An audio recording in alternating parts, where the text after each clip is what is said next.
Sabe, a história de Jacó, no fundo, é uma história sobre segundas chances. Pensa bem, a vida dele foi cheia de conflito, de medo, um erro atrás do outro. E aí chega Gênesis 35 e mostra pra gente que sim, é possível recomeçar. Não importa o quão bagunçado tenha sido o passado.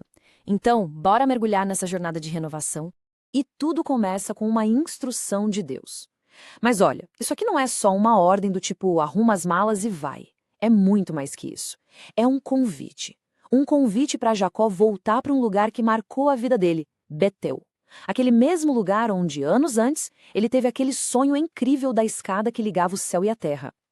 É, no fim das contas, um chamado para ele voltar para casa espiritualmente falando. E essa jornada de milênios atrás, ela toca numa pergunta que, fala sério, todo mundo já se fez um dia, né? Como é que se começa de novo? Como é que a gente consegue deixar para trás o peso do passado e olhar para um futuro diferente? É essa a grande questão que vai guiar a nossa conversa aqui. Tá, mas como é que isso acontece na prática? A primeira coisa que Jacó faz é, para ser sincero, bem surpreendente. Mostra que um recomeço desses exige uma preparação que vai muito, mas muito além de só arrumar as malas. É tipo uma faxina geral, sabe? Por dentro e por fora. E o que eu acho fascinante aqui são as ordens que o Jacó dá para a família.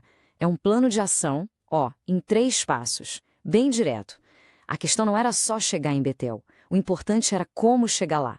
Jacó sacou que para começar de novo de verdade era preciso se livrar da bagagem extra, sabe? Deixar para trás tudo aquilo que não fazia mais sentido. E a reação da família? Foi na hora, foi concreta. A gente vê ações físicas, que dá para ver mesmo. Eles literalmente enterram os ídolos, trocam as roupas, e isso é uma imagem muito forte, né? Mostra que uma renovação espiritual de verdade quase sempre pede atitudes reais, decisivas. Não é só ficar sentindo, é fazer acontecer. E como consequência direta dessa limpeza, uma coisa incrível acontece. É como se um escudo invisível, uma proteção divina mesmo, envolvesse toda a família na viagem. As cidades vizinhas, que em qualquer outro dia seriam uma ameaça real, de repente ficam com medo que ninguém explica. E ninguém mexe com eles. Era um sinal claríssimo de que aquela jornada, ela estava sendo protegida. E aí, a gente chega no ponto alto da jornada, a chegada em Betel. E é aqui que a história fica ainda mais densa. É o momento em que o divino e o trágico se encontram de frente, sabe? Onde uma promessa lá do céu bate de frente com uma dor muito, muito humana, mostrando como a vida é complexa. É justamente ali, em Betel, que Deus chega e reafirma tudo. O nome de Jacó agora é de vez Israel, as promessas de uma nação gigante, de uma linhagem de reis, da terra, tudo é renovado. E o ponto principal é esse. Apesar de todos os erros, de todos os desvios de Jacó, a fidelidade de Deus continuou lá, intacta. A promessa contra tudo e contra todos estava mais viva do que nunca. Mas a vida é assim, né? Bem no pico desse momento de glória, a história dá um giro de 180 graus.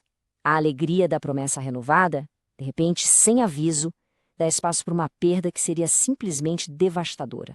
Raquel, a esposa que ele tanto amava, morre no parto. E com seu último suspiro, ela chama o filho de Benoni, que quer dizer filho da minha dor. Caramba, é um nome que já nasce com o peso da tragédia. Só que Jacó, num gesto de pura resiliência e fé, se recusa a deixar que o destino do filho seja marcado por essa dor. Ele, na mesma hora, reescreve a história. Muda o nome do menino para Benjamim, filho da mão direita. Um nome de força, de futuro, de promessa. E essa atitude do Jacó ensina uma lição gigantesca. Revela esse poder que a gente tem de dar um novo significado para a dor, de pegar uma memória de tristeza e transformar num símbolo de força, de esperança. Mostra que, nessa caminhada com Deus, até o sofrimento mais terrível pode, de alguma forma, ganhar um novo propósito. Só que a história não fica só nesses momentos grandiosos. Ela volta para a realidade, para a vida em família, que a gente sabe que é meio bagunçada, porque, vamos ser honestos, a renovação espiritual não é uma varinha de condão que apaga as falhas humanas ou os conflitos que continuam aparecendo, né? E a Bíblia não passa pano, não. O texto é direto, é cru, quando fala que Rúben, o filho mais velho, comete um pecado gravíssimo contra o próprio pai. É um lembrete bem sincero de que mesmo a família que está ali, no centro do plano de Deus, ainda é uma família de gente. profundamente humana, cheia de erros e, claro, das consequências que vêm com eles. Mas olha que interessante, ao mesmo tempo em que novas feridas se abrem, algumas feridas bem antigas começam finalmente a cicatrizar. A gente vê aqui a jornada longa, difícil, da reconciliação do Jacó com o irmão dele, o Esaú.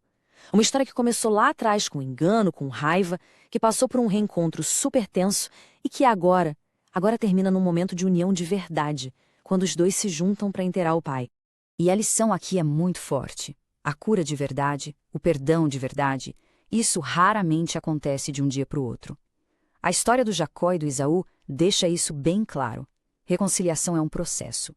Um processo que pode ser lento, pode ser doído e que às vezes leva uma vida inteira para acontecer. Beleza. Então, qual é o legado que essa jornada toda do Jacó em Gênesis 35 deixa pra gente? Agora, chegando no final, vamos tentar resumir as lições mais importantes, aquelas que valem para sempre. Afinal, o que a gente tira de tudo isso? Ok, os pontos principais são esses, ó. Primeiro, que sempre dá para recomeçar com Deus, não importa a situação. Segundo, que mudança de verdade exige que a gente deixe coisas para trás. Terceiro, a fidelidade de Deus. Ele não desiste da gente, mesmo com as nossas falhas. E por fim, que alegria e tristeza andam juntas e Deus está presente nos dois momentos. Mas é claro que a história não acaba aqui, de jeito nenhum.